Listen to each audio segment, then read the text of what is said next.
This is the book of Psalms, chapter 55, verse 21, and it reads, "The words of his mouth were smoother than butter, but war was in his heart.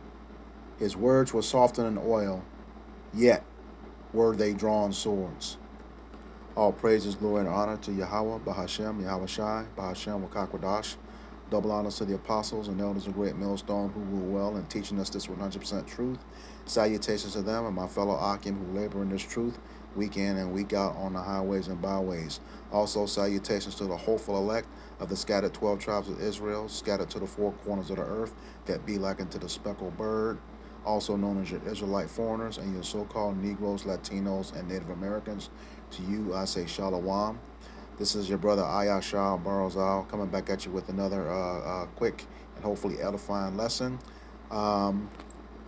Pretty much, as we get closer and closer to, prophecy being fulfilled, there's just some things that are really starting to show up, repeat themselves. All right.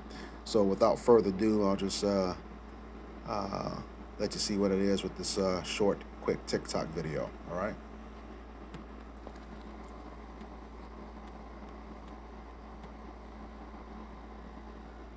Who is the most suppressed human being on earth?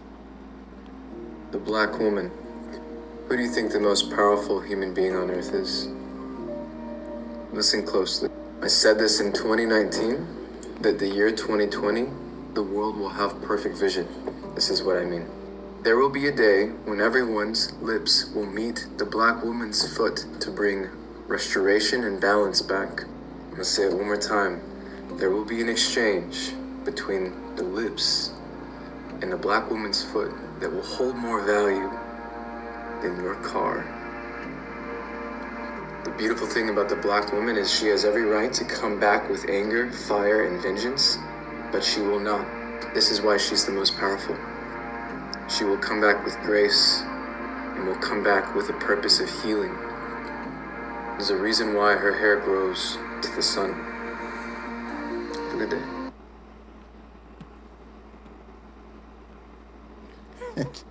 Now, I gotta tell you, that's straight, complete madness. But when I first heard that, man, I can only think about Genesis chapter 3 with the serpent in the garden. And, if I can find a link to the original TikTok video, I'll put it in the description box. And you just go over there and read the comments. And definitely Eve, aka the so-called black woman, was definitely eating that all up. And, as the scriptures say, there's nothing new under the sun. You could really, when you read those comments, you can really see how the serpent got to her in the garden. Use her words. I mean, saying the things that she wants to hear. All right. So let me get the book of Sirach, chapter 12.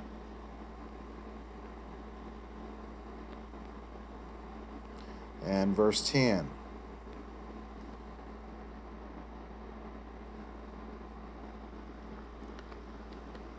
And it reads, "Never trust thine enemy, for as iron rusteth, so is his wickedness."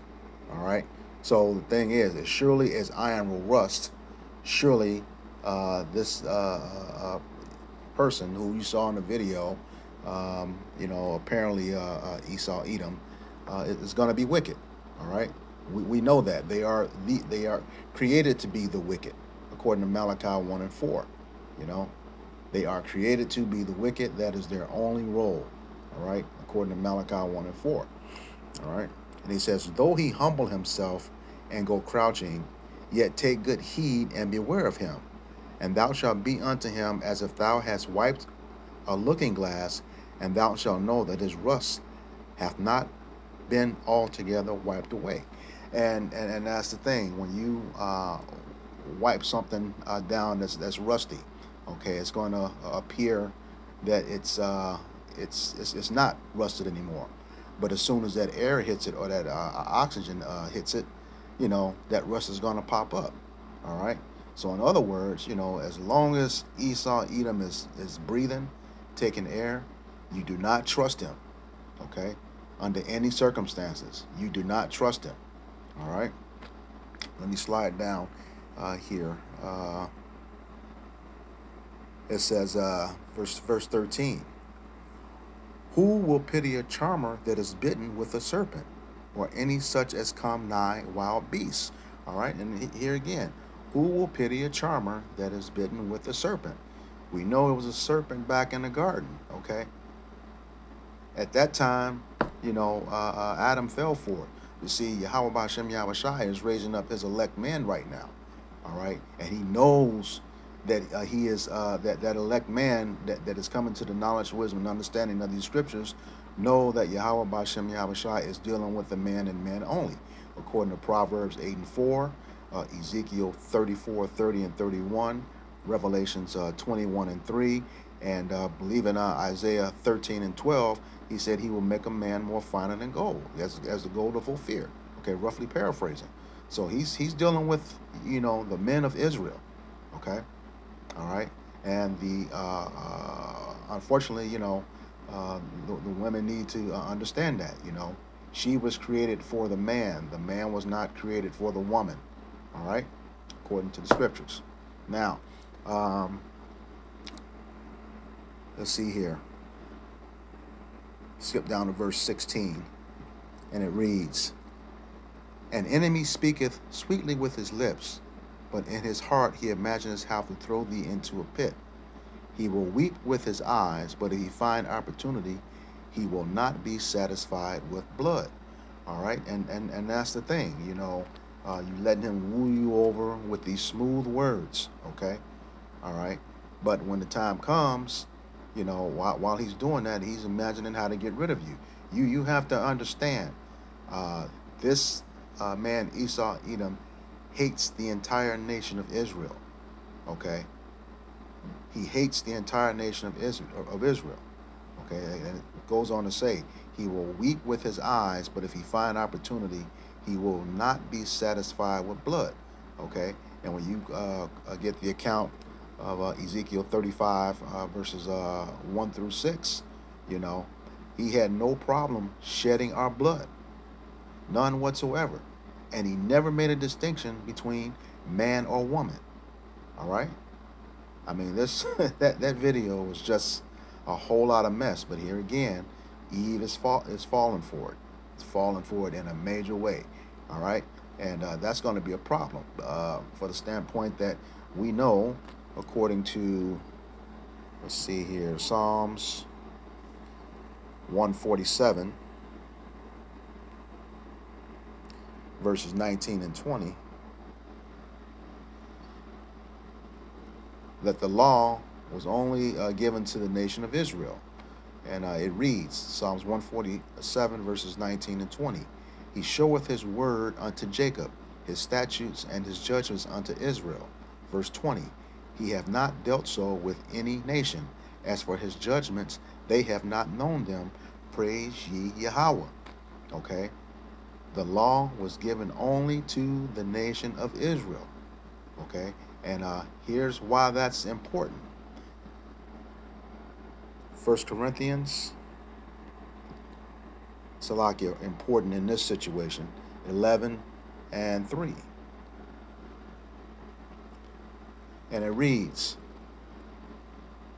But I would have you know that the head of every man is Hamashiach, and the head of the woman is the man, and the head of Hamashiach is Yahweh. See there, the head of the woman is the man. Okay? For you Israelite women, if you are pulling yourself away, listening to this serpent, divesting to men of other nations, in that day you have no covering whatsoever. Okay, because the law was not given to any other nation but Israel. I just read that. All right. So once again, never trust your enemy. But we already know, as it's prophesied, you women, so-called black women, are going to be rebellious, And like it says in that day, it's not going to go well for a lot of you all. You know, that's according to Zechariah 14 and 2, um, Micah 7 and 10, and Ezekiel um, chapter 9, beginning at verses 4 going through 6. You know, it's going to be a heavy judgment for you women that are at ease. All right. I hope this lesson was edifying for the body. Once again, I want to give all praises, glory, and honor to Yahweh, Bahashem, Yahweh Shai, Bahashem, Wakakwadash. Double honors to the apostles and elders of Great Millstone who rule well and teaching this 100% truth. Salutations to them and my fellow Akim who labor in this truth week in and week out on the highways and byways. Also, salutations to the hopeful elect of the scattered 12 tribes of Israel, scattered to the four corners of the earth, that be like unto the speckled bird. To you, I say Shalom, Abba Babal, Kwam Yasharallah. Shalom.